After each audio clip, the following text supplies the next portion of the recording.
In a world where Carolina Panthers fans have an insatiable thirst for Panthers news and opinions, only one podcast roars ferociously. It's the C3 Panthers Podcast. What's up, Panther fam? Everything is perfect right now. We're 2-0 in our last two games. Kyle Allen at the helm, fumbling the ball everywhere, every which way, but there's no way we're going to lose that game with that defensive performance. My name's Tony Dunn. This is the C3 Panthers postgame show.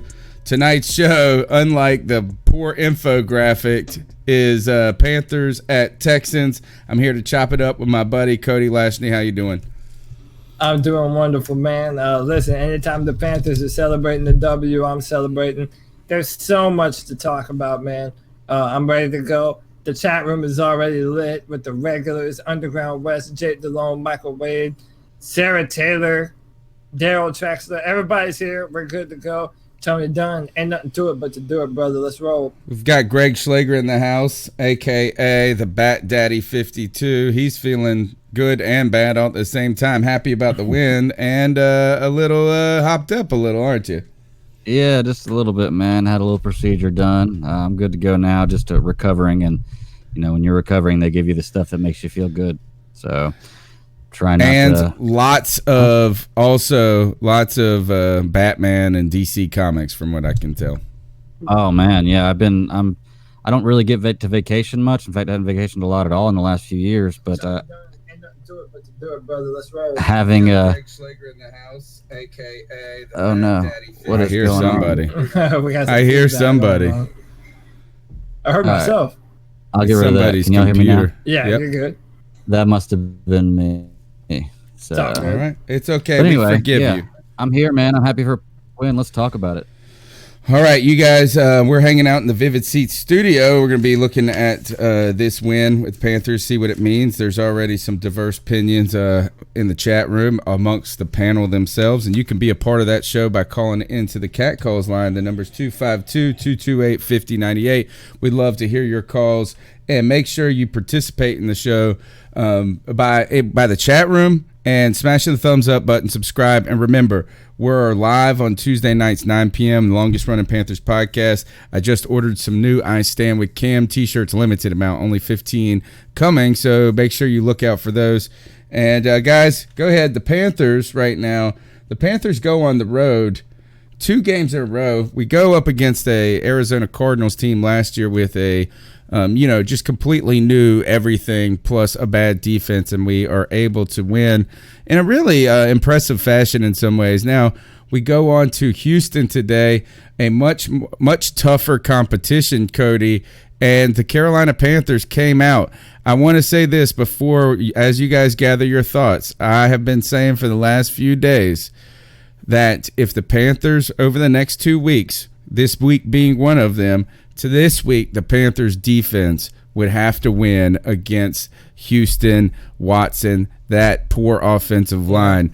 Next week, our offensive line is going to have to win against a really mean and nasty Jaguars team. But go ahead, Cody, tell us what you thought about this game.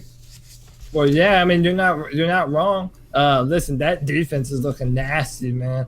I just can't say enough good things about it, man. Everybody stepped up in a big way. I mean, even shout out to guys like Ross Cockrell, who had 2 big plays in the game. One was almost an interception. One was an interception.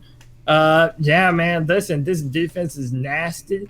I feel like Kyle Allen and our offense did just enough. And, I felt like I knew Kyle was going to come back down to earth. And, that's no big deal. I mean, we kind of knew that was going to happen. And, yeah, listen, the fumbles were bad. And, but understandable, too. To be honest, they weren't as bad. They weren't him making poor decisions. Is that there were some good defensive plays, some offensive line getting beat in there. Yeah, you'd like to see him be a little bit tougher on that first one and, holding the ball a little carelessly. It's what we expect, I feel like. But what I was most impressed, Cody, is how he rebounded from those. Did not look shook, was willing to push the ball down the field.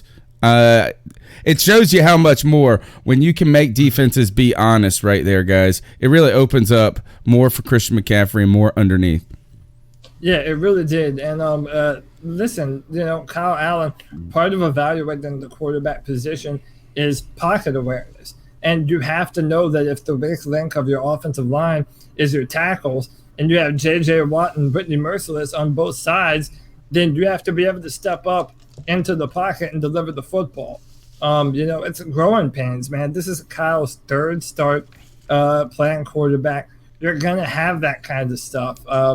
I think they did enough to pull out the W, and that's all you can ask for on the road. There's still some growing pains.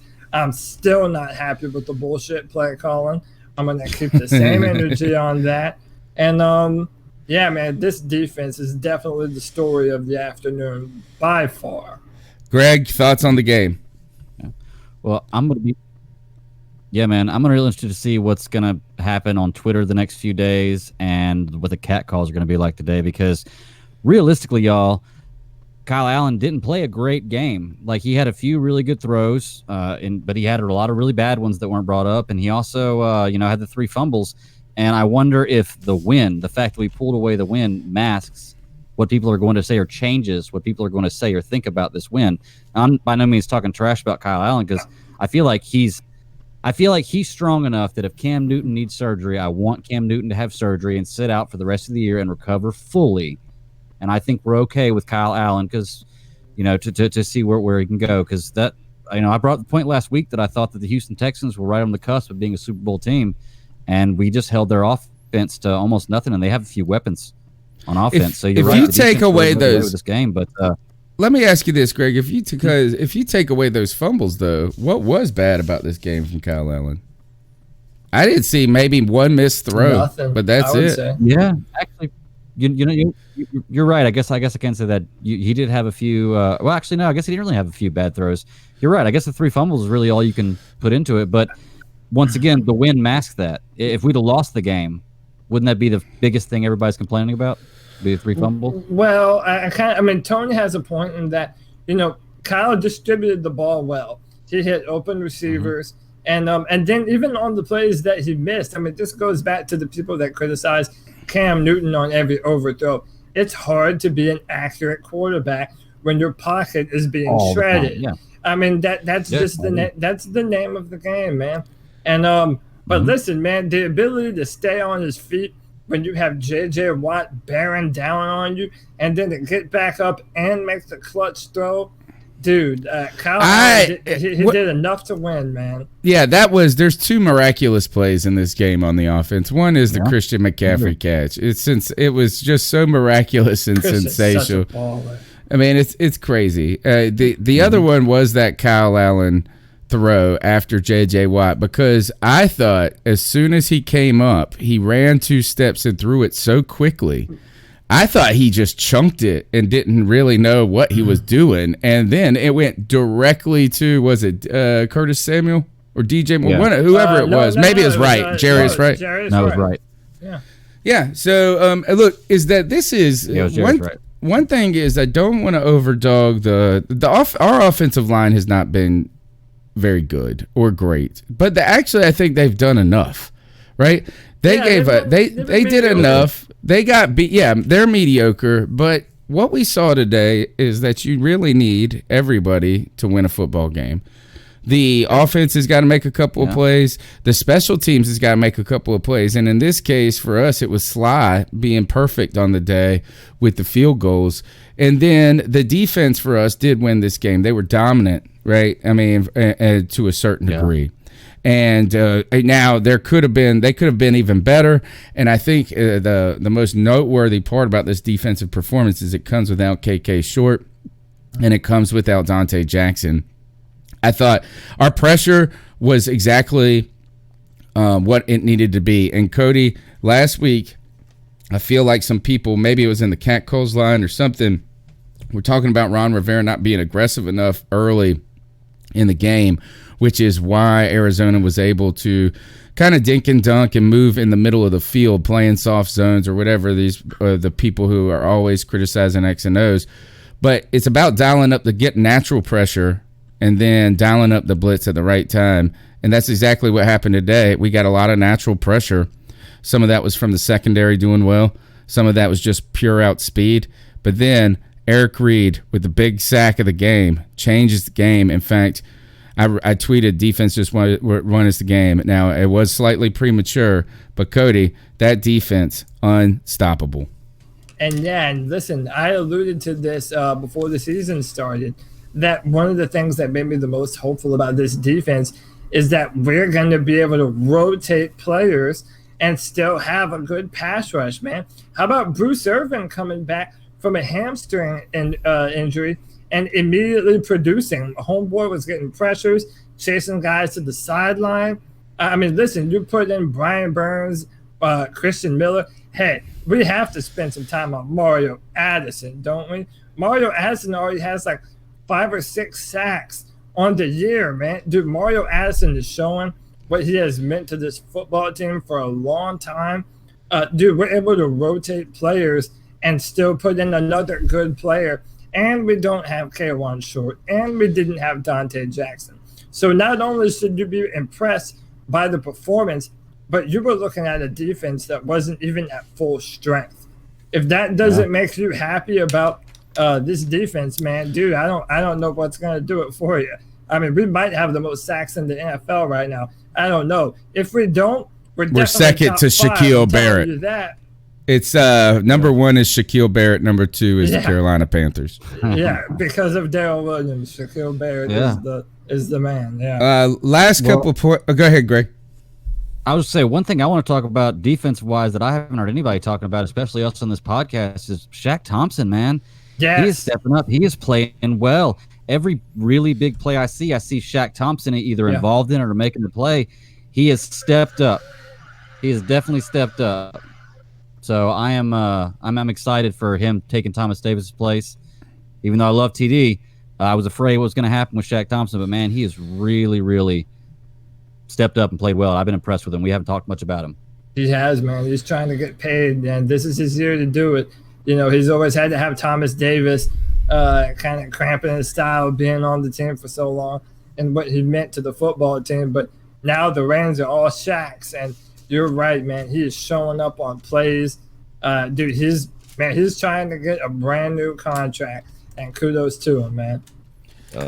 You know, if Shaq pulls down that interception, insane, right? But yeah, good day for Shaq. Just great day for the defense. Keep this in mind. We're gonna go ahead and jump in the calls. I want you to think on this, though, as we're getting through the calls. Did you have any? Was the rotation of the defensive guys any surprising to you? I think they went very heavy with Bruce Irvin. Did help in that keeping the run attack bottled up. I was a little surprised at how quickly, we saw Vernon Butler in there at times. We also, I was surprised we didn't see more Brian Burns. It's just ultimate, like even snap count. I'll be interested in the snap count. But guys, let's go ahead and the people are calling in. The people want to speak. There are one call from before the game. It's very short, 19 seconds. Let's see what they had to say. And then, and then the second call is from in the middle of the game. Well. Kyle Allen, 3 fumbles on the day, and the game ain't even over. I thought he was our savior, folks. He's taking us to the promised land. I'm calling that. That's Josh right. from Mass. Oh, yeah. There's a reason this man's a backup, and we're seeing it today. All right. There's Josh. Let me see. Is this one? Panther Nation. Yes, sir. This is Jeremy Swansboro. Great win What's up, today. Jeremy? I thought we fought hard. Defense showed up, son. Defense is starting to just dominate. I'm loving it. I like to see Kyle Allen, that little whoop-de-doo out of the sack, get it down the field to right. Oh, my, that was sweet, baby. That was sweet. I'm still like, come on, Ron. At the end of the first half, you kind of wasted some time. We could have maybe got a little something. And at the end of the game, like, you couldn't at least thrown it once to the end zone, being down, being up 10 with a little under a minute is Talk a about little bit better than being up 6 for 28 seconds. But we still won. Doesn't really matter. Thanks for everything you do. Keep pounding. Yeah. Do you guys think now?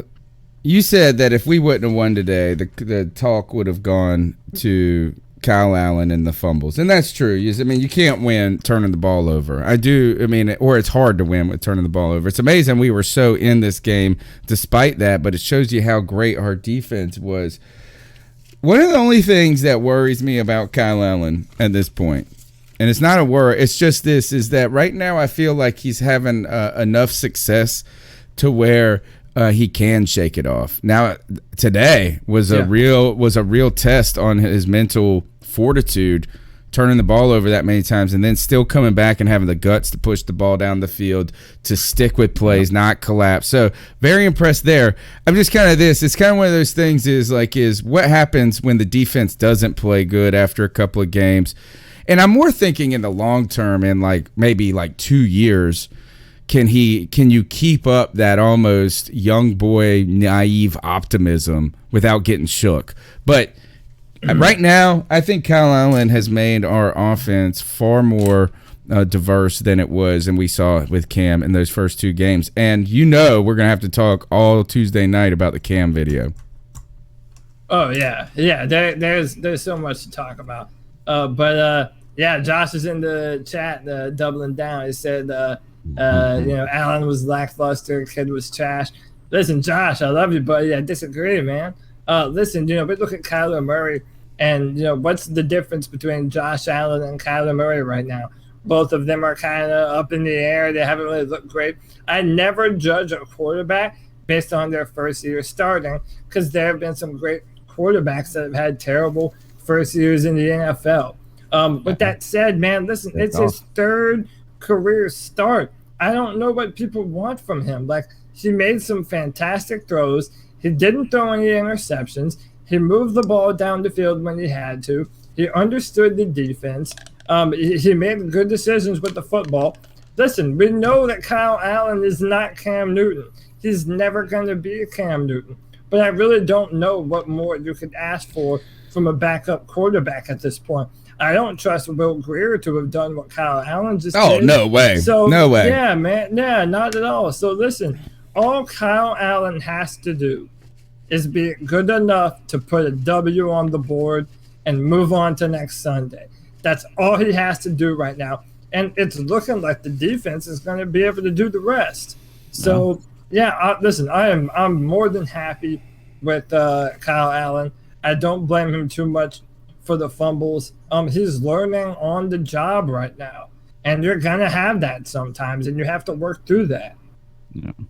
Well, Cody, talking to both of you guys about this game, I kind of came into this, and I don't really know, what I feel about Kyle Allen yet. I'm behind him, and I support him, and I really want to be 100% gung-ho, but I think maybe it's just the Cam Newton homer in me that kind of scares me, because my biggest fear is that we get rid of Cam Newton and he goes and blows up somewhere else or something. But I guess I can't get that. That's like a nightmare. That's not a fear. That's a nightmare.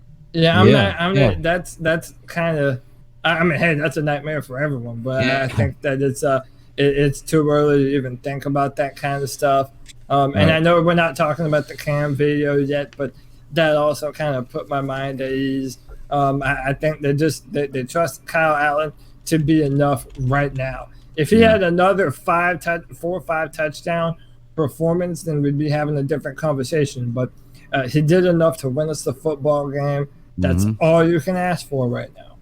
Well, that's kind of what I was getting to, is I want really badly to have some kind of reason to not believe in Kyle Allen. I don't know why, but I really don't. Let's just enjoy it. What I need to do is this. It's not about believing or disbelieving. It's about rooting for, right? Now, the guy today went 24 for 34 with 232 yards. No INTs, but he did have the fumbles. But that's 70% completion rate. 232 yards passing is easily a Cam stat line, right? So it's not like he came in and couldn't move the ball at all. He was he's been far better than I expected him to be. And not actually as I needed him to be. I think he's been an excitement. And at least this is that there's 2 or 3 balls he's inches away from completing. There's a pass interference to Curtis Samuel. There's a couple. I think there was one that they could have thrown another flag on. But Yeah, what we have Samuel down the missed, middle. what we have missed with Cam Newton and the Panthers for the last 2 years now is a shot down the field. And even if it doesn't work, not only, I think, Cody, going back to game 1 against the Rams, it wasn't that we didn't think there weren't shot, or like it was like we needed them to force it. It's almost like an errant shot that doesn't work keeps people honest. And when it's close, it makes them a little nervous. And at least we went and play actioned it and chunked it, and you give your guy a chance to win. And how many guys can be down there? I was excited, but man, when you see the ball fly that far and Curtis Samuel run underneath it, he almost overthrew Curtis Samuel. Yeah. Yeah. Well, He did, didn't he? Well, it was a pass interference, I think, in that one. Yeah. It was an inch. It was an inch. What's funny is the one they did call pass interference on, it was well underthrown. Curtis Samuel had him beat. If he'd had the arm to throw it further, that would have been a touchdown. The ball was well underthrown. Curtis Samuel played it well. And that's kind of the difference right there is had that pass interference call not been called, you'd hear people complain about him underthrowing that ball. But because the result ended up being really good, nobody's going to say anything like that. And that's I hate how people view things like that because the ball was underthrown. But like you said, Kyle Allen's getting it done. I mean, Samuel saved him kind of on that throw, I feel, with forcing the pass interference. But I don't know. So listen, man, and I'm sure maybe the cat calls might get to this, but this might be where we disagree. Listen, man, after the win against Arizona, people in the chat room were saying, "Hey, Cody, you're not talking trash about North Turner now, are you?" Well, guess what? I'm coming with the same energy, dude. Why do you not take at least a shot at the end zone at the very end, man? Like you're just gonna run it just. I mean, I don't understand. Because they have no timeouts, dude, and you're getting down to where they have mathematically, even if you don't get any yards, they only had 20 seconds. There's gotta be a 99% fail rate on 20-second opportunities with no touchdown. If we did the history of the NFL, the only one that's ever been done happened to the Texans probably, and it was 2 weeks ago, or with the Saints. The Saints. Listen, even if you miss a pass, you're still in field goal range, and Joey Sly hit a 55-yarder earlier in the game, man. I see all the same things that I gripe about over and over still happening. You know that they're going to run Christian McCaffrey up the middle, and they don't put in Jordan Scarlett. Chris Manhurst goes down, and we still barely see Ian Thomas. I just think that the coaches, not all the time, they don't take advantages of opportunities they have to be aggressive to put the game away earlier.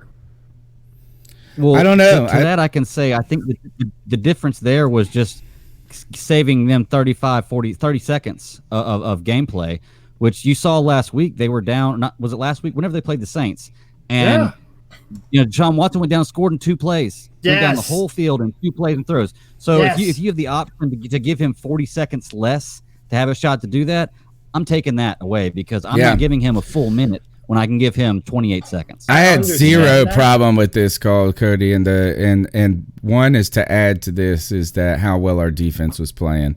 2, the worst thing you could do is give him the ball by accident. And 3 is I almost thought is that you make that field goal and it is a 7-point game. I almost wondered what would happen what if you direct snap the ball to Christian McCaffrey and he ran backwards all the way towards the goal line, the other goal line, timeout as he could, and then we punted it.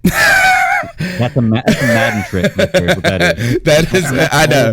If we would have been up by 4, I would have considered that. All right, you're listening to this. We'll come back to this, Cody, because I know you want to say more about it. We're in the Vivid Seats studio. If you guys are heading to a game and you don't want to miss a game like there was today, go to Vivid Seats. They'll take care of you. Make sure you use the promo code OVERTIME.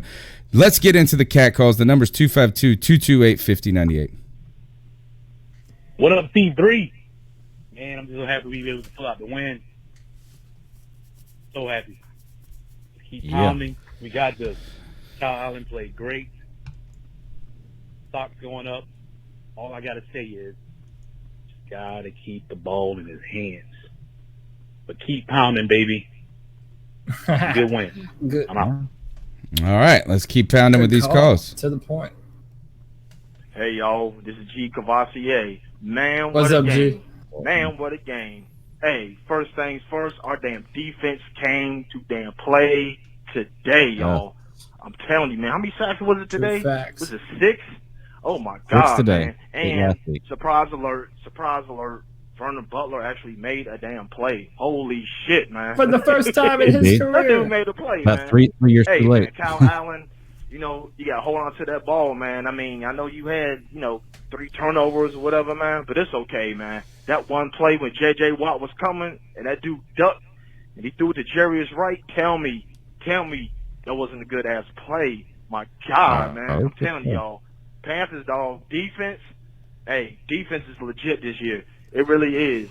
I'm telling you, y'all. I'm happy for the wins. We 2-2. Bring Jacksonville Jaguars. Bring them assholes on, man. It's y'all next. And always remember, y'all, keep pounding. Yeah. Great call, G.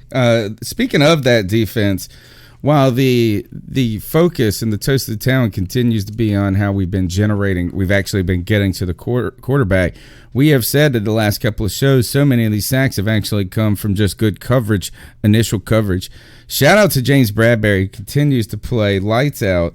Cockrell stepped up. He was a standout for me today, and I think probably one of the most underrated changes to the Carolina Panthers defense, because he did play part of the year last year with us, and secondly, because people don't want to like him because of his personal opinions and his outspokenness.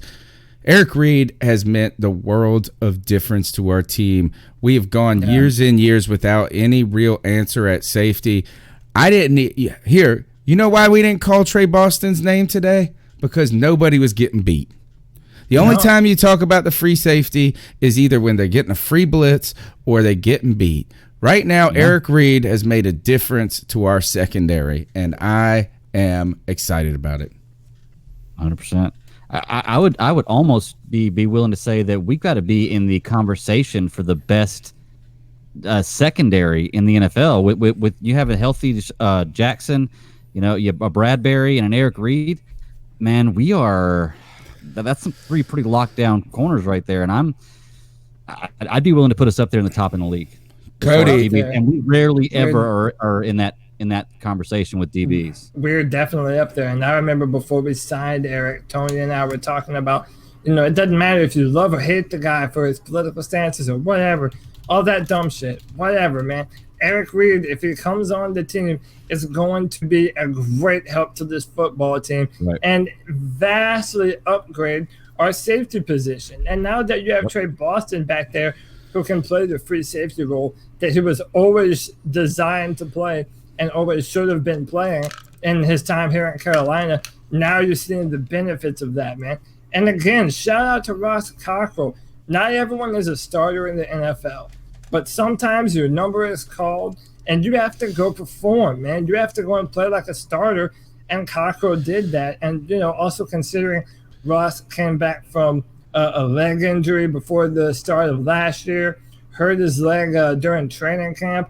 I mean, you have to be happy for the guy, man, and he played a huge role in the victory today. So shout out to everyone on defense, man. We're doing the damn thing.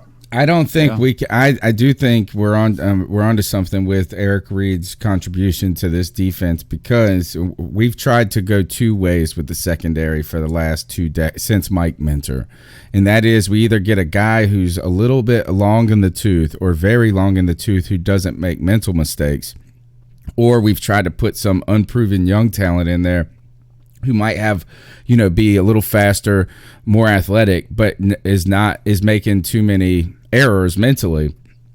I think what we've seen is Eric Reed's playing the game right between the ears, and in peak physical condition. Ross Cockrell was striving for a starting role before he did get injured. We didn't want to thrust Dante Jackson into starting every game last year. He had to do that, but I think Ross Cockrell has stepped up to the challenge of. And listen to this: is that we'll have to look up what the defensive numbers are, and I will put those up as we get the next call. But we held today Deshaun Watson to 21 completions for 160 yards. His longest completion was 14 yards. We held DeAndre Hopkins, arguably the best receiver in the league, to 41 yards.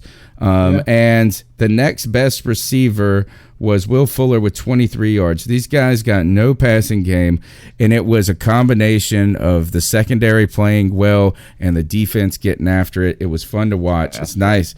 All right, and it's also fun to not see your team getting torched for once. It's been a while, man. That defense has been giving up big plays at bad times in the past. Even when they had good games last year, there was always some dagger play, and I haven't seen many of those this year. You're listening to the C3 Panthers postgame. The number's 252-228-5098. Moving on to the next call. This is C-Town from Austin, Texas. You know, we look good today, but hopefully Panthers fans that hating on Cam can realize, you know, that Cam is a true franchise quarterback, and Kyle Allen is clearly a backup. I mean, 3 fumbles. Yeah, but I've seen Cam Ross Cockrell did his thing out there. Bruce Irvin had some hustle. You know, Kuechly, you know, did his thing. I wish we had Jordan Scarlett more in there. You know, I hope, you know, McCaffrey stays healthy, but that's the risk you take playing McCaffrey as much as you're playing him right now. Keep pounding. We look good today overall, and hope Cam Newton can come back. Peace. Carolina Panthers guys are surrendering before, and I don't think these stats are taken in this week, right? According to NFL.com, the second least passing yards in the league, only second to the New England Patriots.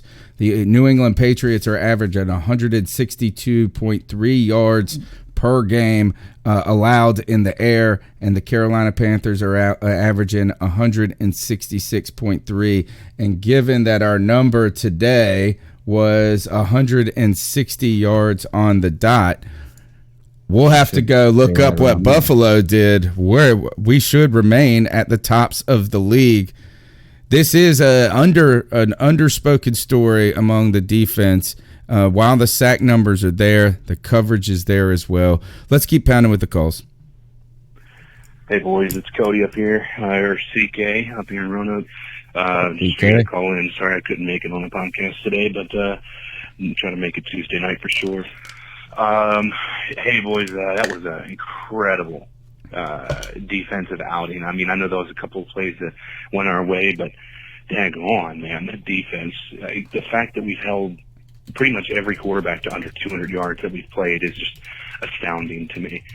It's been a while since I've been confident in our secondary, and once again, it shows you what a good secondary does to that pass rush. Because 6 sacks later, I mean, dude, we're balling. I think from a total yards perspective, we were rocking it out. I think, he may have gone over 200 with that garbage time, yardage that they got, but nonetheless, man, that was incredible. CMC just wearing him down, I tell you what. But glad to hear he's on our side, because I don't know what else we would do without him. Hopefully, I don't know if Moten came back in, but hopefully we don't have any issues there. And last but not least, man, just too many opportunities for that defensive line. Now, granted, it was a great defensive line that we were facing in the Texans, but there was just too many rushes, too many, he's right. Too many opportunities to get to the ball and to, force those 3 turnovers. That does fall on Allen a little bit with not climbing the pocket, but hey, man, I mean, I think he did everything he could with what he had, and I didn't see a tremendous amount of mistakes that aren't going to be chalked up to, hey, listen, it's his 3rd start. But, I'm confident with this defense, with Allen being able to manage the game when we're not going up against such a stout defensive line, to be able to, do what we did last week against the Cardinals. So we'll see, man. I'm comfortable with Cam getting healthy now, especially after the second win. no stupid decisions by Kyle Allen. I'll put that out there at the very least. That's been an issue with a lot of young quarterbacks, is just making stupid plays or stupid decisions. But anyway, boys, keep pounding. Cody, let's talk about the offensive line. What did we trot out there to start, and how did they perform today? I think they did well. I think Greg Little did well. In fact, if I had to compare the two, I think Greg Little did a little bit better than Taylor Moton. Darrell Williams. See, listen, it's hard for me to say some of these things and not sound like a hater, because overall we had a pretty good offensive line performance today. But dude, there's this thing with Darrell Williams. No matter what position he's in, once his body weight is over his feet, dude, he has no ability to recover. I mean, the dude is really unathletic, man. I still think that he is the weak link in the offensive line. Where was he playing at today? Where was he playing at? We had Darrell at right guard because Trey Turner was hurt. But other than that, man, listen, I'm not going to be a Debbie Downer. I think our offensive line did well. I think that I don't blame Greg Little too much for losing to Whitney Merciless and JJ Watt, which is mainly Whitney Merciless. But just a few things. Like I said, we have young players that are learning on the fly. You have to expect that there's going to be some growing pains. They're going to need some time to play better and gel with the football team. And if it's true for Kyle Allen, it's true for Greg Little. I think our center, Matt Paradis, has played incredible. I love our interior, even with Trey Turner. We do miss Trey Turner, but I've been hard on Van Roten. I think Van Roten has played well. I'm happy, man. I'm impressed with the offensive line. Greg, thoughts on the offensive line? Man, I think the offensive line looked great today. Obviously it takes a little while to gel together, and just piggyback on what Cody said. It just takes time, man. And we've had, between the changes in coaching, the changes in positioning, the changes in quarterback now, just temporarily what's going on. It all throws a wrench into everything going on, how an offensive line can gel together. I thought Kyle Allen's biggest problem today, and the reason why his fumbles came, was because he's not stepping up in the pocket. He is stepping up, but about a second too late. And I think when you step up that second too late, it gives that defensive end that's already over pursued you that extra second or half a second to be able to catch up to you. I think if he steps up, as soon as the defense, they pass around him, he has that extra half a second and he gets away from the sacks. But that all comes with time. He's not afraid to step up. He's doing well. I think the offensive line, if they're given time, is going to be the best offensive line we've seen since maybe 2015. I don't entirely agree with you guys. I think Paradis I expected Paradis to play better than he has so far. I think that he has played okay. Now, he's had some tough assignments early on in the season, right? Is that this line is tough, as well as the Rams line, very difficult up the middle, and he is coming back to form. So as long as he's progressing, which I think he is getting better from game to game, I'm okay. But, I'm ready for him to be the stalwart leader of that offensive line. I think with Greg Little in, we look just much better. I mean, just the eyeball test alone tells me that. So you weren't amazed, but you definitely saw a difference in better play. Yes, I saw it last week, right? We all saw it last week when Darrell Williams goes out. It was just it was better. I don't know. It's going to be hard to guess. I guess if I was a coach, I'd be looking at the tape to see is this them winning their matchups, the defense. Because, they're they ain't just sitting back either. I mean, that defense is trying to win their battles. So, I mean, the offensive line had their hands full, to say the least. I do think that they played well enough, but there could have been some moments where Kyle Allen didn't hold on to the ball long. I didn't feel like I was like, oh my God, he's holding it, smash. He did the one thing. Actually, I do know the one thing I was upset with Kyle Allen for today. Almost getting CMC murdered. That one play when he tossed it out to the flat. Oh, God. I was like, oh, God. And back to the caller, Cody. Every time I see CMC keep going and I see someone hold on to his leg, I get so nervous. Like our team without him would be losing Cam. It turns out may be worse than losing Cam at this point. Oh, that's not an overstatement at all. I think that's a given. Listen, we did lose Cam, and we've won 2 games. So it's like, yeah. And listen, I briefly mentioned this before in my criticism of the coaches. But, dude, if you're going to run all these inside zone runs, and I get it, man. Listen, Christian McCaffrey can run up the middle. And whenever you have him on the field, the defense has to account for him. I understand. You don't have to explain any of that shit to me. But, dude, why not give Jordan Scarlett a snap or 2? Like, literally 1 or 2. Like, why not play some other – like, dude, we're so amazed by him all the time. But we did this with Cam, where we asked him to do so much all the time, and then later on down the road, they're dealing with injuries. He's young and is resilient now, but dude, like no other team in the NFL plays a player on that many downs, on that many snaps. The dude deserves a break every once in a while. Let Jordan Scarlett play a little bit. Let Reggie Bonifant motion into the backfield. Like, do a little something to give Christian a break. I mean, I'm not saying take him off the field for another 20% of snaps. I'm just saying give some other guys some room, especially if you're going to run up the middle. Do something different for him. Breaking news, Tampa Bay just goes up 3 touchdowns ahead, blanking the Rams 21-0. And what I said was a sucker bet. I thought 10 points was too much to mess with. I didn't have the guts to really stick with it. But also on another score alert is the Atlanta Falcons suck. Dan Quinn might not have a job tomorrow. They're going to be Super Bowl team this year. I think I wouldn't be surprised if Dan Quinn doesn't have a job at some point in the next. I mean, like is out of a job in the next couple of weeks. Now, one other point, Cody, to your point about CMC is even if they're not willing to just give him a straight break. And even if he's not willing, see the problem with McCaffrey is he's just productive. Like it sucks. I don't taking him off to come out. Yeah, he doesn't want to come out. He's even they're stacking the box. It doesn't matter what they want, man. You have to be the coach of the team and make decisions. I mean, it's not like he's not gonna play. We're running it. We're running it on they're stacking the box and it's 2nd and 5 and he's still reaming off 4 yards. It's so if we won't give him a break that way. Why don't we consider maybe giving him a break by putting him in and doing a little bit more receiver work throughout the game, and then he had 10 receptions at this game. Right, where I'm not saying we got to give him a ton of looks either, though. Like, I mean, you don't even have to target him in those, but you just mean lining him up as a receiver. Yeah, and then put in Scarlett and try to smash it down the middle.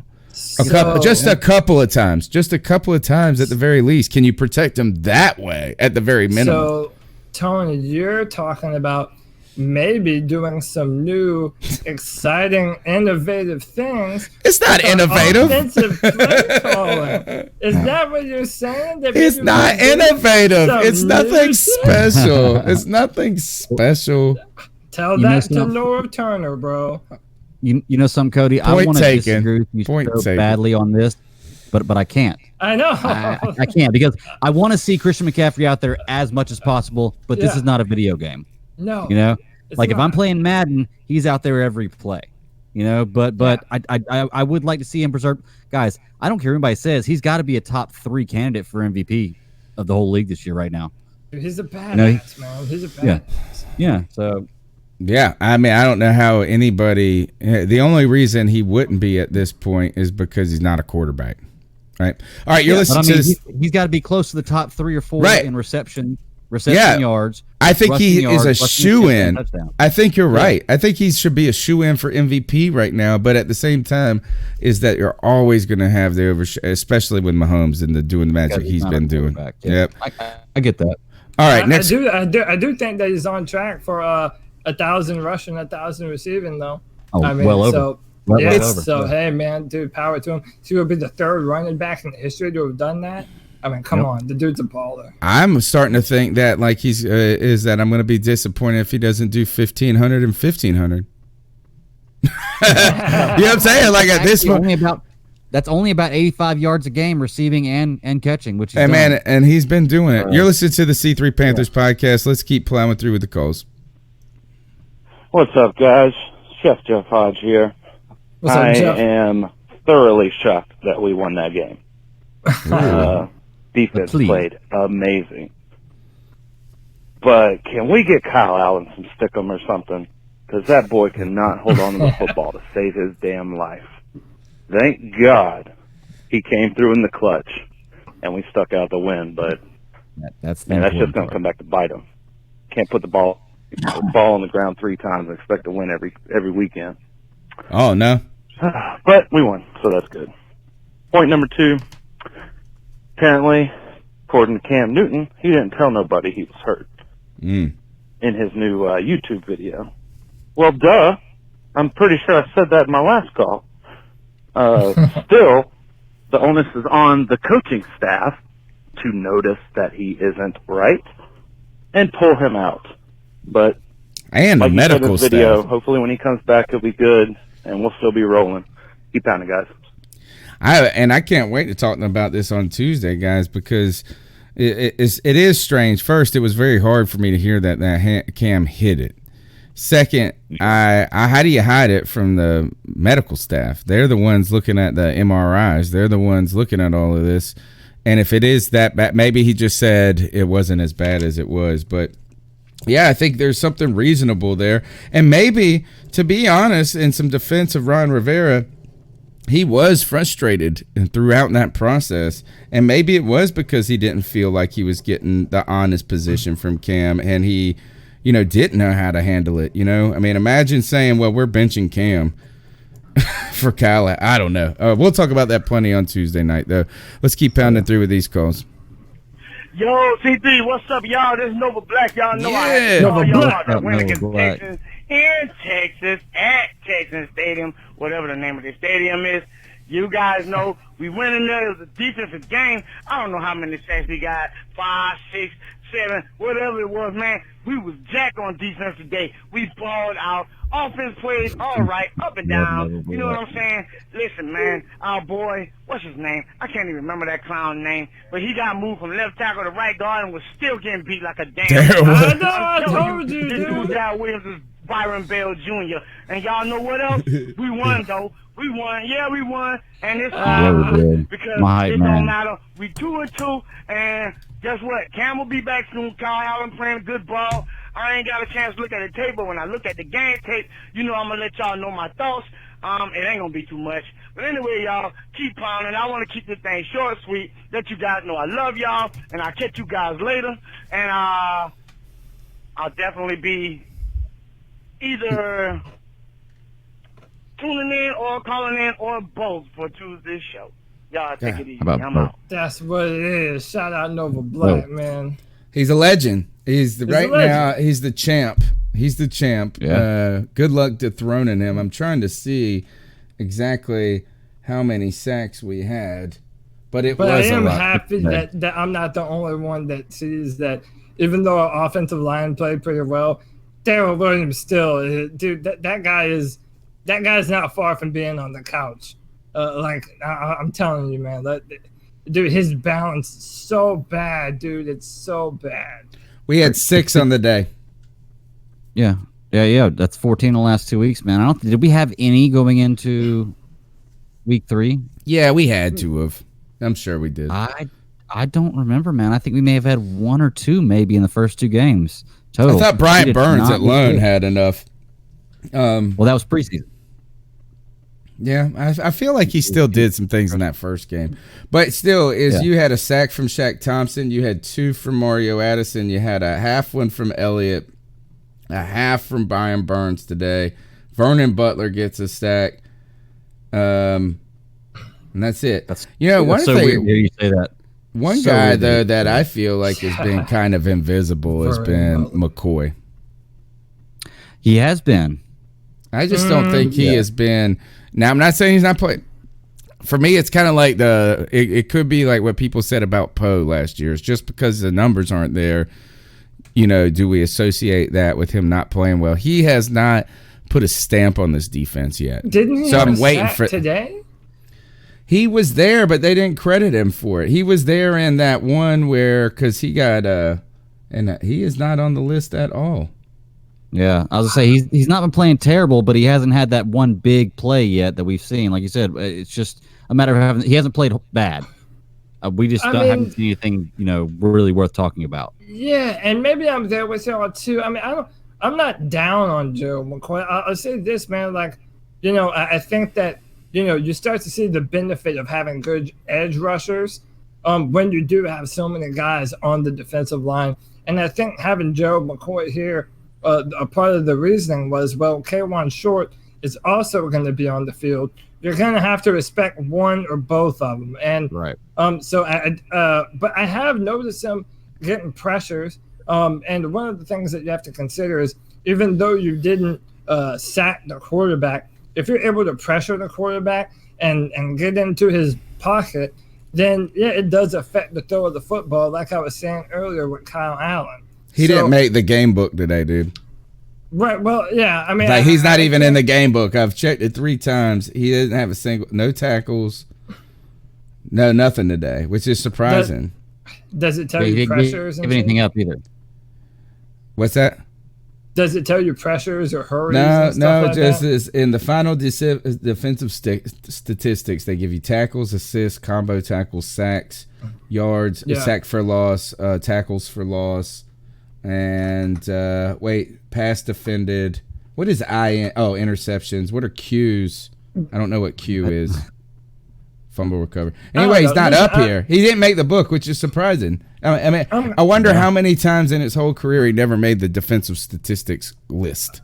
I mean, I'm of the mindset, and Greg was talking about it, I think, last week.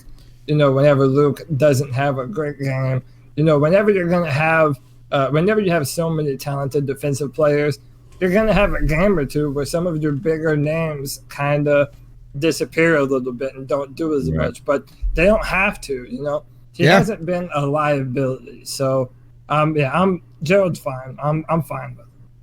Yeah. I mean, it's just he hasn't made his presence yet. It's not a right. I'm the same way. Like, look, last year I defended Don Terry Poe until the cows came home just because you're not putting up a bunch of stats doesn't mean you're not making you're not playing a positive role in the game.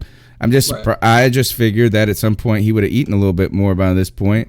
Maybe it's still coming, but what's really cool is our success is coming from guys. I thought we were going to need KK and McCoy to wreak havoc this year, and then let those youngins, those outside guys, do a little bit more because of their presence.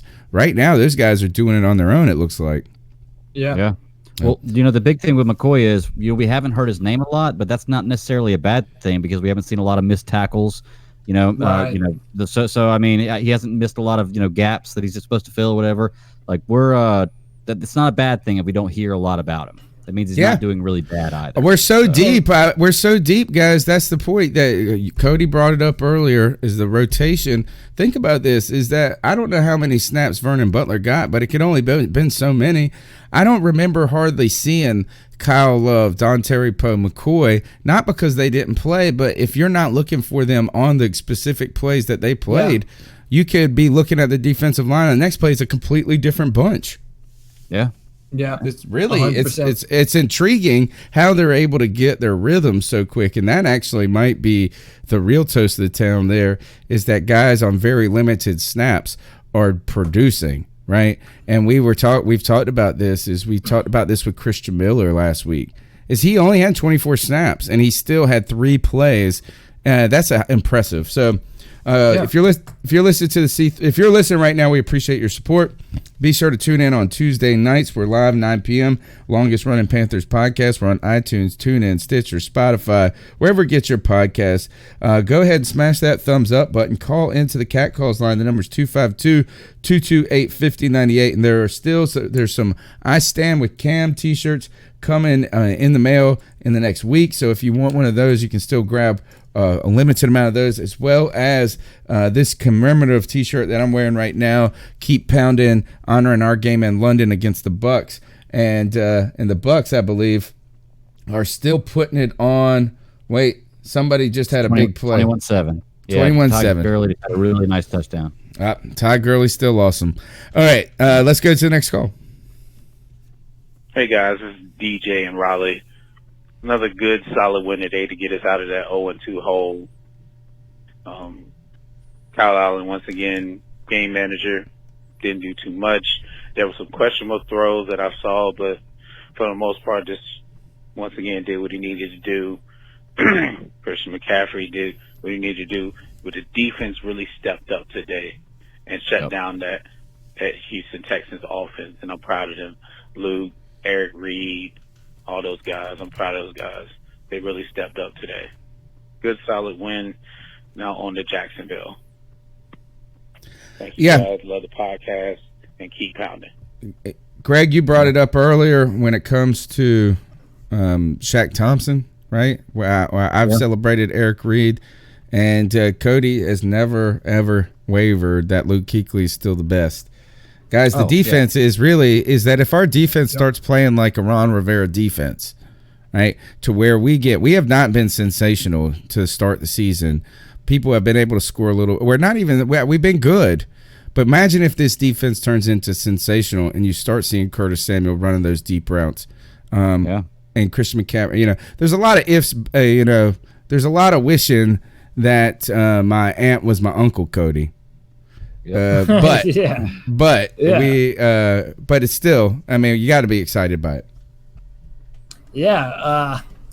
Listen, I remember during the game today, I wasn't even nervous. Normally I'm nervous, we're not going to pull this out. It's so weird. I had this calm feeling over me today, dude, just let this play out. I never got worried at the fumbles. I just had this weird calm feeling over me all game. And I think it was because of that defense, man. That defense is nasty.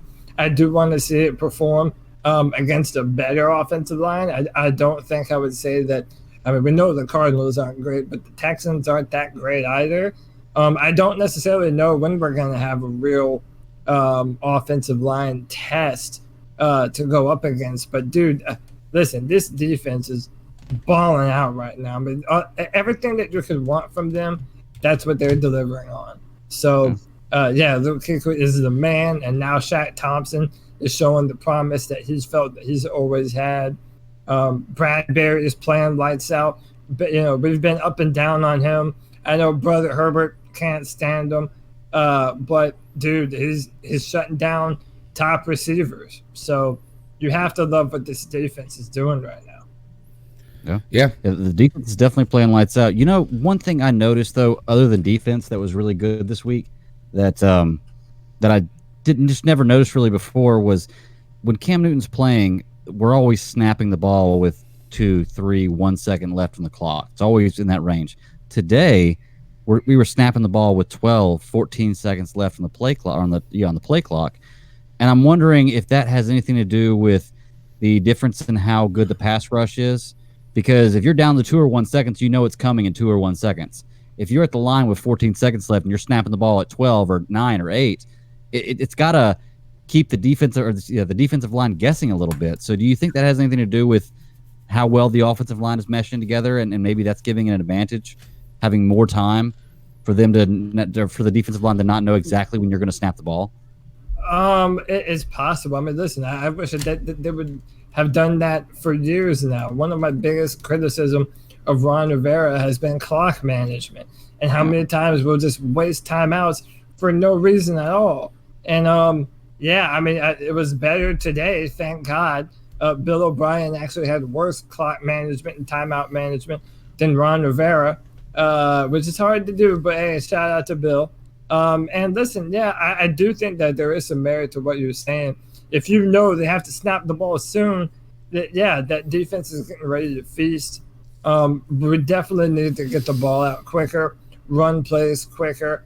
Hopefully it shows that they're turning over a new leaf, and I don't have to come down on them so hard. Why is the play call getting in faster? Why can't is that? And if it isn't getting in faster, if it's at the same pace, unless there just haven't been any mistakes by Norv them in the last 2 weeks, does Cam have trouble? At some point, you know, it's a great observation. We just haven't seen the problems with it getting down. Even in the worst I saw, it got down to 2 today. And and it looked like they were under control. So these are all things. Go ahead. I do want to pinpoint a comment in our chat. Nathan Goslin Sebin says, I also think Cam makes more adjustments than Kyle. Kyle just goes, and Cam is trying to fix the blocking at the line of scrimmage, and that's a good point too. Yeah, Cam's a veteran quarterback. Cam is scanning the defense, seeing what they're giving him, and trying to call audibles and make adjustments. So you'll have that too. And I do feel that Norv Turner, I'll give him credit in this, does know that he has a young quarterback. So they're trying to give him easy reads, easy plays to help him out in his development. So that also might be a cause for some of the differences that you're seeing. All right, let's push on with the next call. Ooh, Kyle Allen is the future. Yeah, okay. Yeah. Are y'all done smoking on that fucking hash pipe? Are y'all ready to accept that there's a reason that this man is a backup quarterback and nothing more and nothing less? I don't think I need to say much, but 3 lost fumbles today? 3. Not 1, not 2, but 3. Give me a break. Josh ain't trying to hear for nothing but being a hopeful backup who could maybe get us through a game or 2. Well, 2. And a defense that, oh my Jesus, looks promising as hell, even without Dante Action Jackson. And by the way, we don't know yet, but Buffalo might be 4-0 before the end of the day. No. What you say, Tony? You excited? Almost. Your favorite team's about to win. They're about to beat the goddamn Patriots. Josh is feeling good.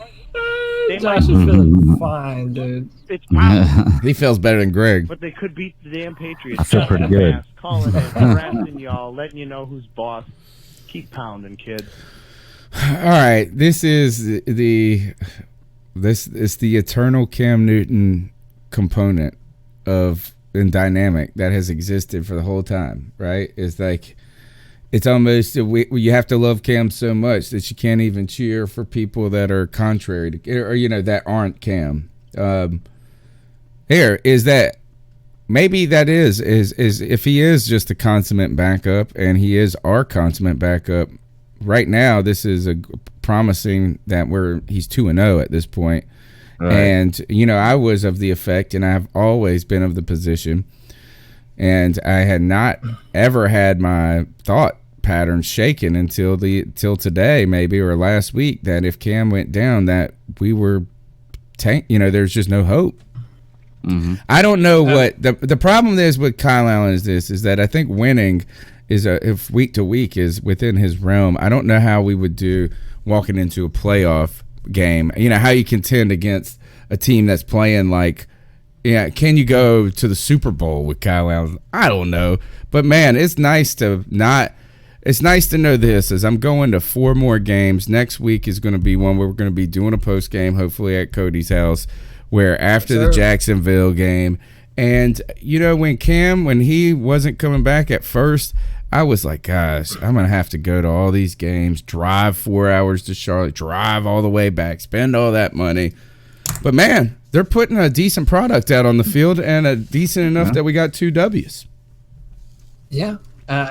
Listen, I think Kyle Allen, you know, I mean, Tony, you and I have said the same thing for over a year now, that if Cam goes down, or there goes our chances. You know, I mean, I don't blame anyone for thinking that. I thought that. I still don't know that we're a Super Bowl team without Cam Newton. So, but with that said, you know, someone in our chat room, Jake Delhomme says, have faith. He needs to get us to at least 6 more. And right now, that's where my mind is at. All he has to do is be good enough to run the offense, make the right reads, be careful with the football, and do enough to win us the football game. And right now, as long as he's doing just that, Kyle Allen is fine. Man, there is a great chance that we're tied for first in the division after today. Oh, 100%. Isn't it tonight that New Orleans plays? I can't believe I'm going to say this, man, but go Cowboys. Hell yeah. I don't have any problem saying that. It sucks. I want the Cowboys to lose so badly so that way people will shut up about how good the Cowboys are when they play the 3 worst teams in the NFL. But anyway. As long as they make the Saints worse, I'm fine with it. Yeah. Hey, Nathan Gosling Sabins, I guess, in the chat says that he thinks the ideal situation is that Kyle Allen wins 4 or 5 games and we trade him. I 100% disagree. What if he wins 4 or 5 games and Cam came back and was Cammy Cam? Right. That would be awesome. And did you guys really, and I want you to think about that Tuesday night, fellas, did you really, Cam used some interesting language in that video to me. I was not as heartened by it as most people were. But he said that he hopes if this team is rolling, he comes back. Man, boy, he's excited. He's excited. There's a real possibility that could happen at this point. Yeah. Yeah. Well, the thing is, what I was saying with that comment was, even if Cam does come back and Cam balls out, I don't want to get rid of Kyle Allen. You know how important it is to have a good backup quarterback? Because injuries happen in football. Philadelphia wouldn't have a Super Bowl if they didn't have a good backup quarterback to play in their league. Now, that being said, Nick Foles is a good backup quarterback. But if you got a first-round pick for him, you'd take it. If you got a first-round pick for him, you'd take it. Who's that? For Kyle Allen. For Kyle Allen? Yeah. Depends on the team. But, I mean, I don't know if that'd necessarily be the smartest thing to do. I don't think he would get a first for him. I think he would have to be I think he's going to have to start putting up 400-yard games to get a first. I think maybe somebody would offer you a second at the most. I'm kind of on both of your side. I think that, listen, if someone is willing to give us a first for Kyle Allen, give me a King's ransom, we'll talk. It's been real, Kyle. But listen, I've been, I would be hesitant to trade Kyle Allen. I would hold him until you got a fantastic deal for him. Because like someone in our chat, Nirvash, a longtime follower, says a good backup quarterback is invaluable. And they are, man. I mean, to have someone that knows your offense, that can come in under pressure and do the job against a starting caliber defensive line, J.J. Watt. I mean, other than the fumbles, I know Josh is not happy about the fumbles. A lot of people aren't. But he did well today, and he did a lot of things well. So, yeah, unless they're going to pay us some crazy ransom, then, yeah, you need to hold on to Kyle Allen if you like what you have in the player. Yep. I think there's 2 other things to consider, and I'm looking it up right now, and that is because Kyle Allen is he is undrafted. He's undrafted. Yeah. He's a free agent after this year. Right? I mean, so that's the thing is that he's Kyle Allen? Yeah, because he's undrafted. He is just on a he got paid $480,000 in 2018. He got paid he is on a pay-for-play contract right now. He's making $495,000 this season if he finishes with the Panthers. But he's gonna have to be contracted to keep him too. So you don't just get to keep him for a rookie wage scale or anything. All of a sudden, that's kind of the cool thing about being the one guy that hits the lottery as an undrafted free agent. Then you get to go sign a free agent contract next year. He could go somebody could pay him $7 million next year. True. They could. Well, I think we have him, so don't we have no, he's not a restricted free agent. So, yeah, okay, never mind. I don't know if there are any rules. I'll let other people. It says contract type SFA, signed free agent. Yeah. Okay, so he's not a restricted free agent. So we don't have to, we don't have the opportunity to match somebody if they make him an offer at the end of the season. If he wants to take the offer, he can go. Well, I think so. Yeah. So that'll be an interesting component to it, which then if you can trade. But, I mean, who would trade? No one would trade for him for next year. They would. So, you would only get there. So that's really not even a realistic idea, probably.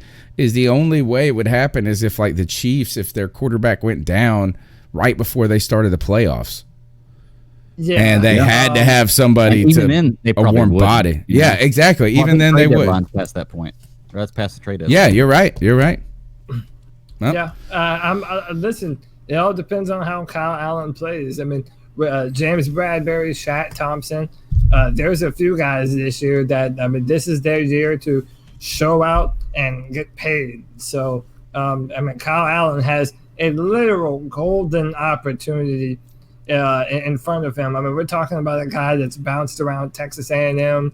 He went to Houston. He was a highly touted high school quarterback, and for whatever reason, it just never happened for him. Well, now he has his moment to shine, and everything that comes next is what he does with the opportunity. Yeah, Tin Tizzy knows what's up. Shout out Tin Tizzy, my boy right there. He says, we got him his rookie year, cut him, brought him back on a 1 year. He said restricted rights, 2020 restricted, and remember the trade deadline. All right, let's keep pounding through with these calls. Yeah, man, that was a hell of a fucking game. Love the Panthers. That defense was stout. He didn't say his name. Burns got injured for a little bit, but it was next man up mentality. Eric Reed with a big sack and jump back on it. Shaq Thompson coming into his contract year. We got to re-sign him. Oh, yeah. Holding one of the better offenses to 10 points. We can do this. Keep pounding. I agree. All right, next call. What's up? This is Joe from Oregon. I gotta say, I am so fucking happy about this W. Kyle Allen fumbled 3 times. Oh, God, I pressed something. Sorry. You gotta fix that shit. You gotta tighten up. We cannot do that. We literally could have got our asses blown out, but you got this W. We snuck it. Defense played amazing. Defense played amazing. We look so fucking good. I cannot wait till Cam Newton comes back and we go to the Super Bowl, but I'm happy as fuck. We got the W. We out here 2-2. Let's go. Keep pounding. Love the podcast. Listen to you guys later. Yay! Let's go. Yeah, excitement that's reigning. What's up? Appreciate the call, Joe. Yeah, man, bring it fire. Great calls, great listeners. Thank you for your support. Let's keep pounding. What's up, Cody, Bad Daddy, fucking Tony? How y'all doing today, man? What's up, man? We're pumped. Man. Mm-hmm. You know what they say in the NFL? Like, if you win the turnover battle, you win the game. But I think today we showed that it kind of doesn't. It matters more when those turnovers happen as opposed to how many you get. Kyle Allen definitely 3 big mistakes.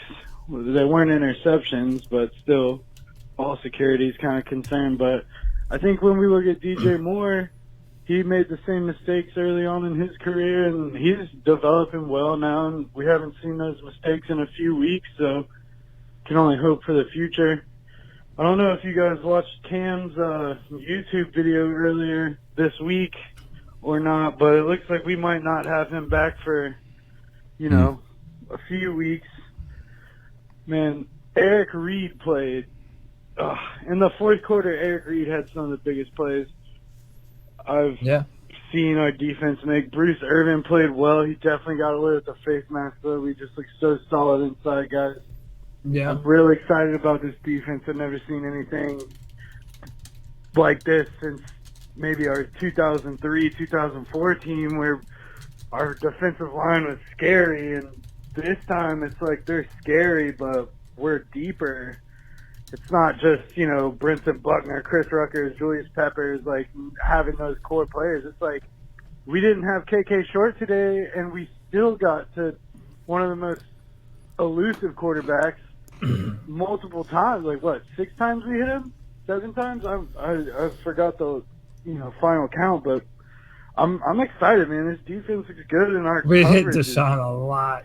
Downfield is elite as well, because Watson was holding the ball for so long, and it just allowed people to get there. Like, this is the first year, I think, in Panthers football in the last 6-7 seasons where our defense has looked this solid. Like, even in 2015, our defense is not like this. Like, our defense is scary this year, and I'm really excited, guys. Keep pounding.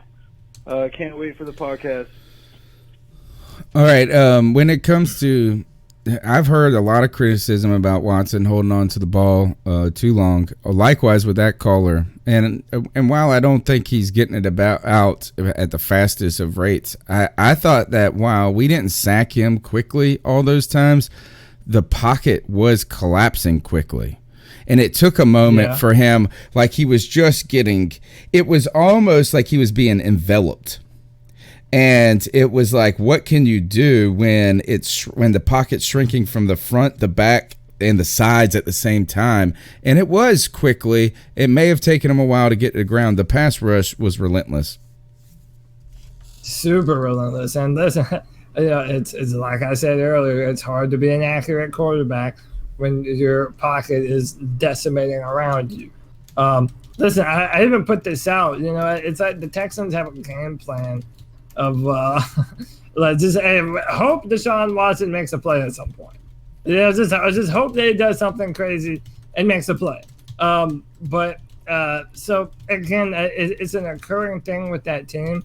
But seeing what our defensive line has been able to do, they're technical. One of the things I'm impressed with is that Brian Burns and Mario Addison and now Christian Miller, they have an awareness of, even though they're trying to bend the edge and get around, they understand that now there's a lane that has just opened up where they were. And a lot of times when the quarterback tries to sneak back through there, when the quarterback tries to sneak through there, they'll come back around and get the sack on the recovery. So, I mean, that's play IQ, that's intelligence, that's knowing what you're doing. Our defensive line, dude, they're putting in work in the meeting rooms. They're doing their due diligence during training. They're playing lights out football right now. I love what I'm seeing from them.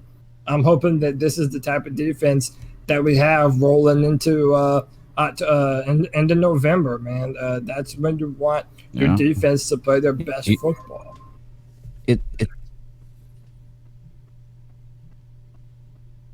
Cody, it's all three levels, and that's what's so great about it. Is I'm not worried about any level of our defense. I think that we're going to have a top two. He's breaking up. Yeah, Greg, you might want to leave the hangout and come back in. All right, let's go to the next call while he jumps back in. Yeah, only three more. Hey man, this is Austin, diehard Panthers fan. Had a couple things to talk about with Kyle Allen. I love the kid. He's playing good football. You can fumble the football 3 times. You can have that J.J. Watt miss and make it okay, but I think we need to work on his ball protection. We'll do this for practice. But you can give me a call back. We can chat some football. Let's go Panthers. Yeah, man, go Panthers. And what Greg was saying before he left is that this has been complete. I mean, there's been life on the offense. There's been excitement on the defense, and there's been there's been points being scored. We had to settle for a few more field goals today than we liked after getting being able to move the ball at times. But hey, we got done what needed to be done. Yeah, listen, I'm happy with it. It's not just the play on the field. It feels like these guys are really making it a point to do what Luke does and understanding what the teams are doing on offense and know where the play is going. I think that's part of the reason why our secondary has played so well, is because they've been studying. They know what's coming. They know what zone to be in. And I think that's so important, man. And I'm loving what I'm seeing from this defense. And we haven't had a good secondary in so long, Cody. It's been so long since I've felt any positive. I almost thought that no secondary was good in the league, and that any secondary that was good was only because of the pass rush, because we have fielded out a bunch of bums, it feels like, for a long time. Yeah. And James Bradbury, poor guy, had to get stuck out there. Man, went to a dang community college, and then he's starting in the NFL from day one. Yeah. Hey, I mean, that's how it goes sometimes, man. And then you have guys that are finally stepping into that role. James Bradbury, we've been up and down on, but now we're kind of seeing that when you let him man some people up, he has that length and the range to be able to shut down some quality receivers. And then, like we said, today's performance was without Dante Jackson. And we know what kind of a player Dante is now. The fact that we didn't even see this defense at full strength, dude, there's a lot of promise on this defense right now, more than we've ever had before. Before the season, we dared to say that this might be the best backfield that we've had in Carolina in a very long time, maybe ever. In the I would say the Ron Rivera era. No doubt. No doubt. Tampa Bay's up 28-14 right now. 24 seconds left in the half. All right, so, man, good news, man. Good news on all fronts except for that one. I mean, I'm sure we wanted the Rams to win. But, hey, let me see. Tell me if we listened. Was this the call we just listened to? Hey. Nope. It's David from Utah, and I'm feeling immaculate. I'm feeling amazing. I don't even know where to start. But all I got to say is we 2-2, and we back to 500, baby. Let's go. Keep pounding, baby. So let's start with this.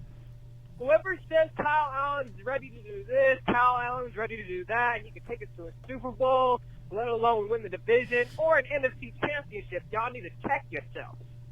Check it, because that boy Gardner had 4 fumbles. That's 4 turnovers. Honestly, we need to humble ourselves because we're lucky to even win this game. Deshaun Watson should have had back-to-back 2 80-yard touchdown passes that luckily were out of the hands of Will Fuller and DeAndre Hopkins. So I'm going to throw that in there as well. But God damn our defense.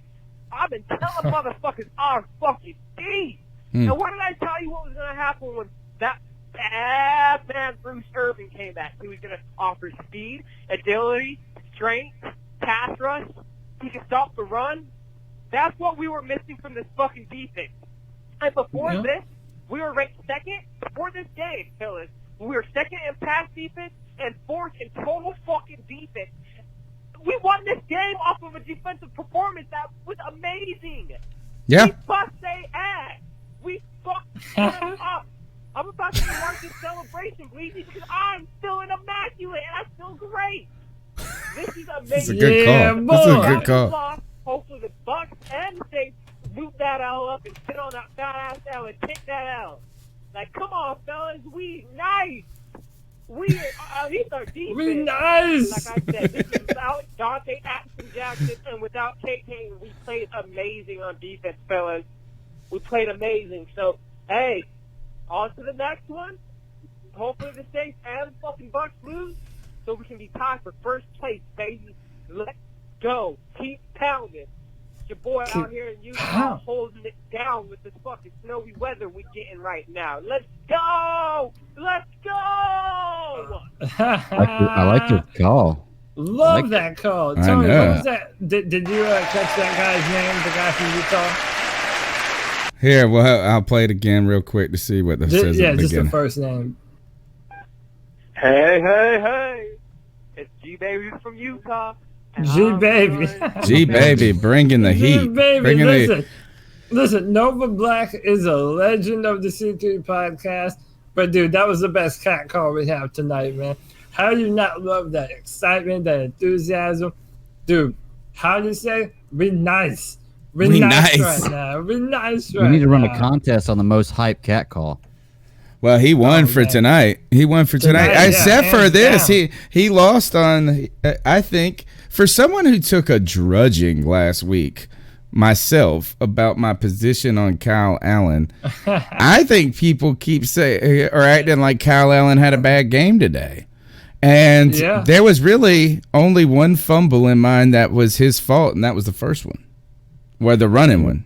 You know, I mean, and here is that. Here's the thing, though, that is, and people are right. People that like Josh from Mass, this call that keeps coming up and say, look, is that y'all are fools to think that Kyle Allen is a starter in the NFL. Well, he started some games. The question is, when you say starter, do you start and win and have a little lightning in the bottle, or do you have or do you have like longevity to your career? Right. Even if it's a Fitzmagic thing where he's just been durable enough to play. The thing I see with Kyle is he still has a college boy's body. And you know, as you get him lit up a couple of times, and I don't know if he gets up now. So does Jared Goff for that matter. Right? He does. And Tom Brady, and Drew Brees. But as people are talking junk about these guys, about Kyle Allen today, I have to say he's been better than some top picks for rookie. I mean, look at Haskins today. You know what I mean? Is that so? What he did, we need to clap about what he's done because he's in over his head and he swam to the top. Yeah, and you know, I mean, look, I kind of feel, you know, even with Josh from Mass and all the people that are kind of voicing their criticisms on Kyle, I feel that it's not towards us kind of saying what the truth is that he played well. It's to all the dipshit racist assholes on that Twitter, hate Cam Facebook, Newton, that can't stand him, that are just doing nothing but shitting on Cam and talking about the scarves and all this dumb shit. And, right. He's not You're Tom right. Brady. Like that's the one. Those are the people that they're mad at. They're not mad at us, and for that, I don't blame them. Kyle Allen is nowhere near the level of talent that Cam Newton has. And I think too, to add to your comment too, is also the people that as soon as Cam Newton started doing bad and then Kyle Allen completed a pass, they're like, how Kyle Allen is so awesome. Right, exactly. Dude, it's like, can we find a happy medium here? Yes, I understand the frustration. Yeah, the commentators and sports analysts do the same kind of thing, man. Like I was watching the Thursday night game, and I watched Aaron Rodgers overthrow so many people. Yeah. And they didn't say anything about it. Didn't say anything about the overthrow. I was like, the ball's overthrown. That was all they said. Or there was a pass where Aaron Rodgers would throw the ball and it was well behind the receiver, and the receiver made a great catch. And all the commentators talk about is, there's Aaron Rodgers doing what he does, putting the ball exactly where it needs to be. It's like, no, the receiver saved him there. But it's so crazy the perception people have. Yeah, and today Kyle Allen was better than Deshaun Watson. Here, as somebody said this in the chat room, is they said the defense, and I think the caller said this as well, is that the defense won the game. And that may very well be the case, but our offense didn't lose it for us.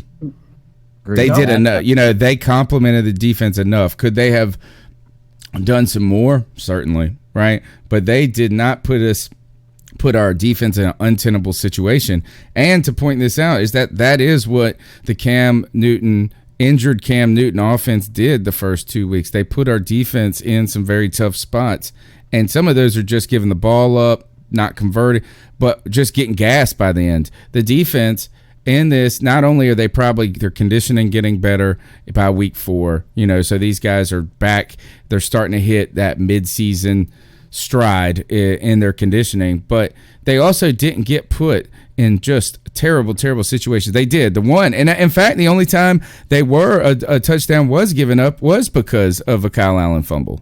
Yep, because of a turnover. Yep. Yeah. So really, hats off to the defense and toast and a tip of cap to the offense for doing enough. Here, last call of the night, guys.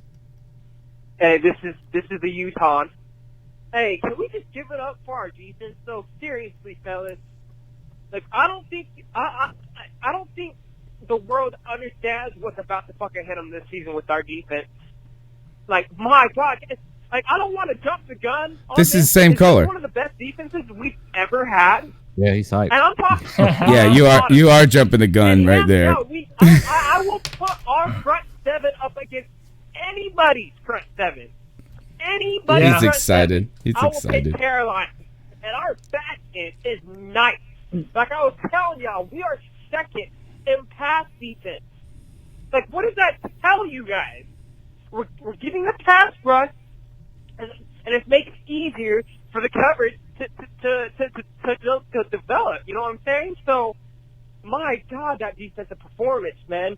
When you have Bruce Irvin, Mario Addison, Brian the Spider-Man Burns, baby, And you got KK with didn't play. You got Gerald I love the McCoy. excitement, dude. Vernon Butler for forcing the fumble. The one thing you've done in your 5-year career. Well, goddamn, thank you, brother. Thank you. Kudos.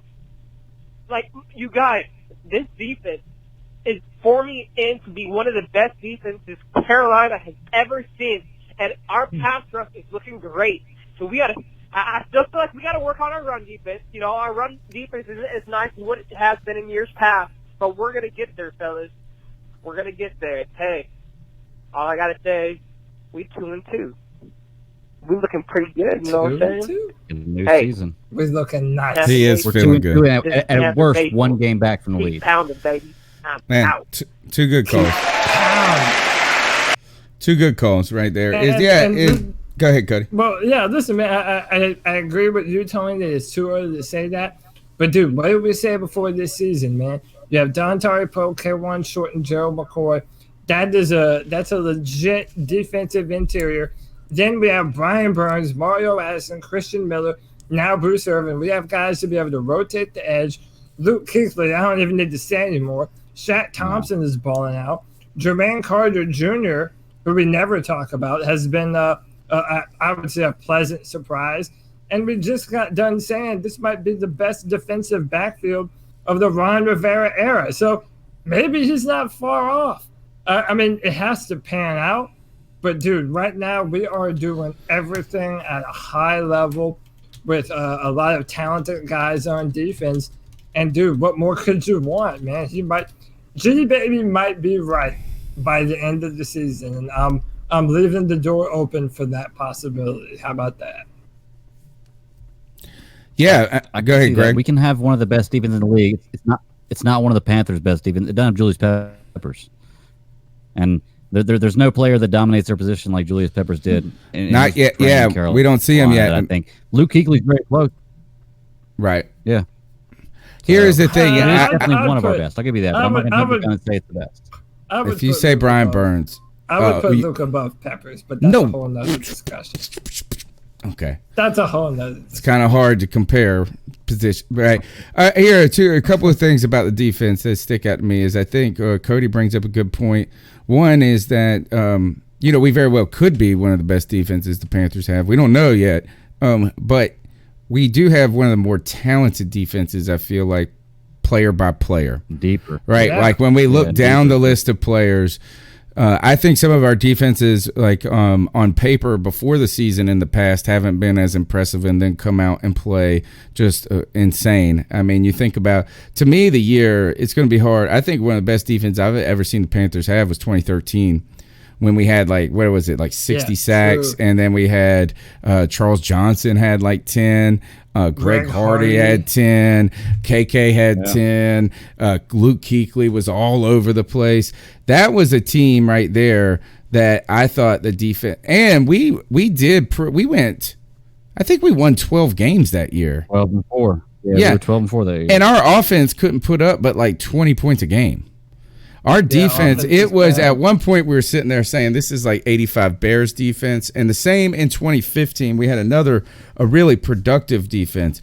Now this defense is on pace to be something like this. If you think about it, and I'd like to pull it up real quick since we have a half a second. And the Panthers, week 1, how many points did we give up?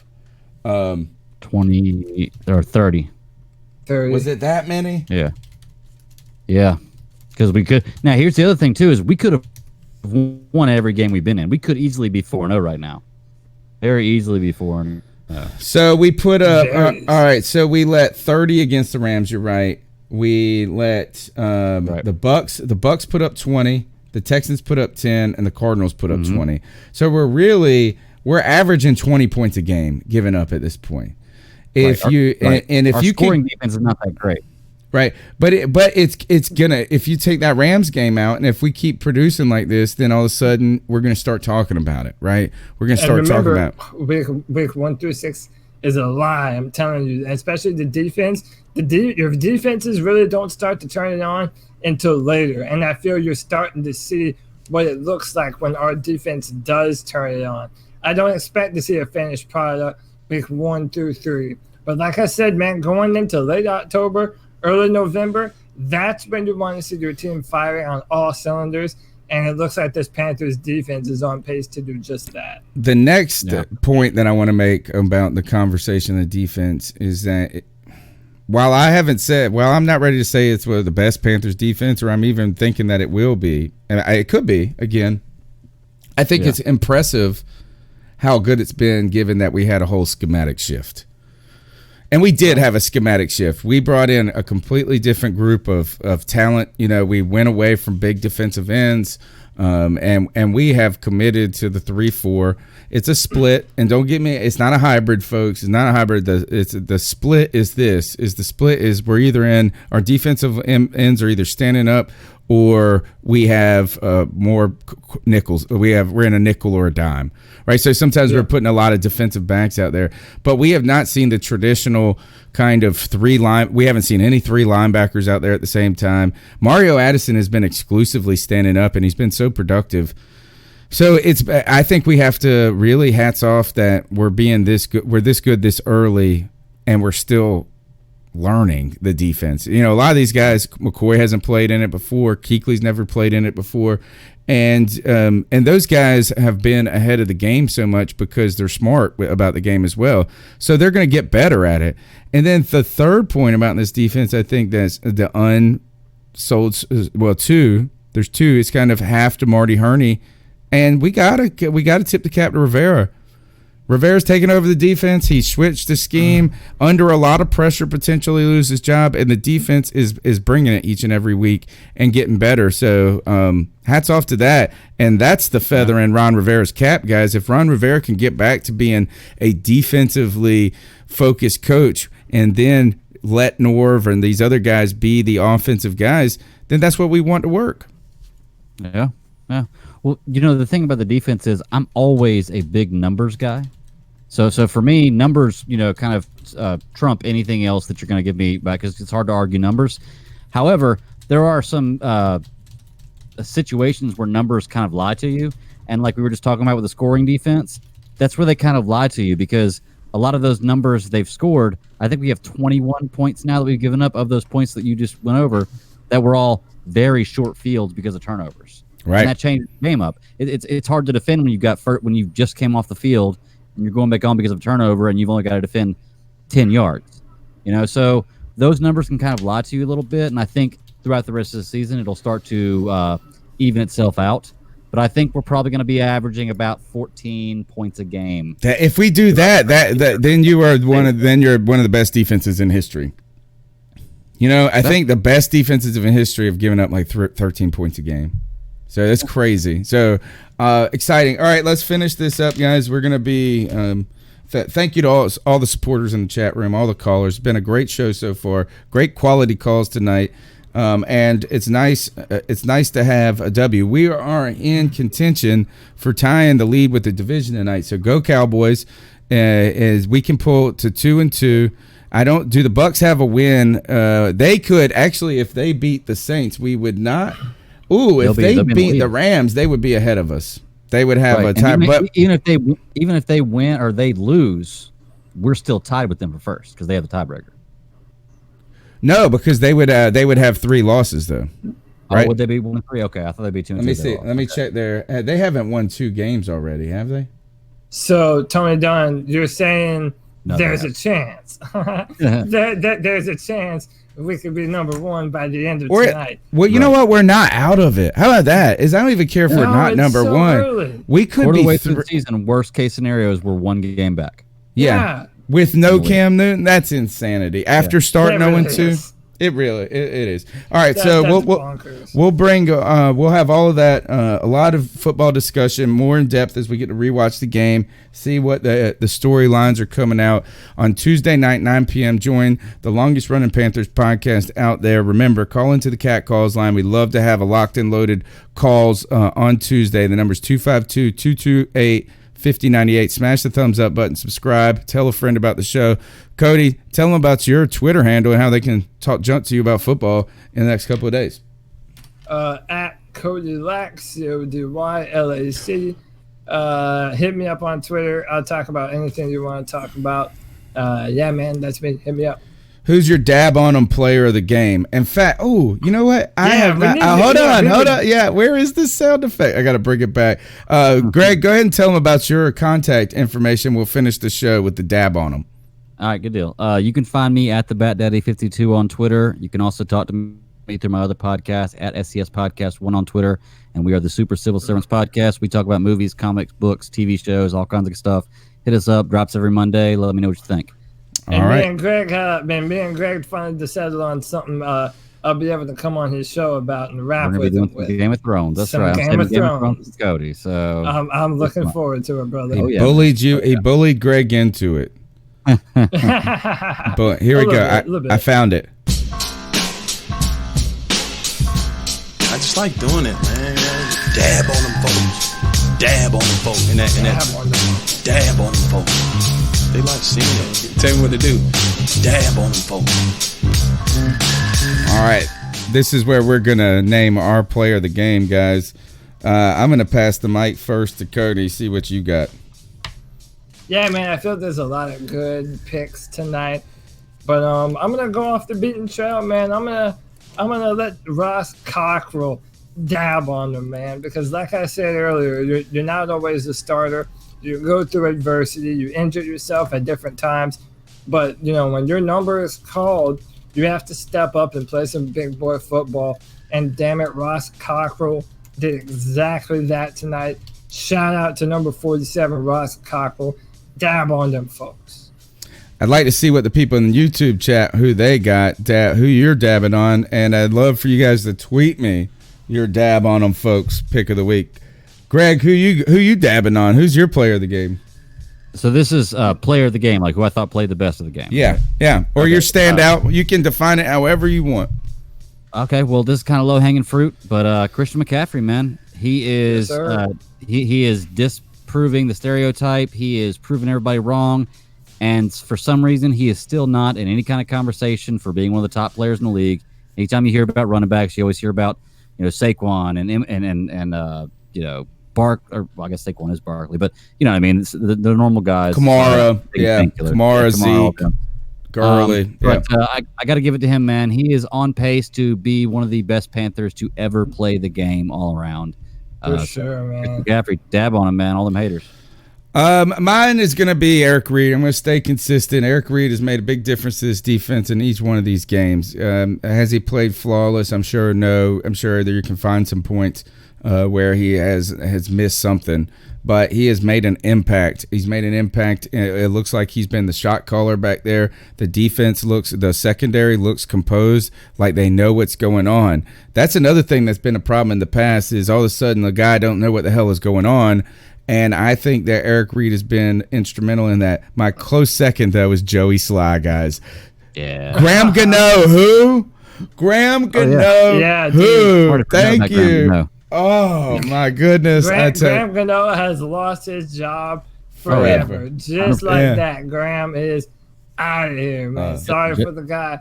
And, hey, listen, I thought someone else was going to pick him, but can we do a collective dab on him for Shaq Thompson? That's another guy. I would pick him, but I didn't know his stats. Yeah. That's another guy that man, dude, he's really been balling out, especially in the absence of Thomas Davis.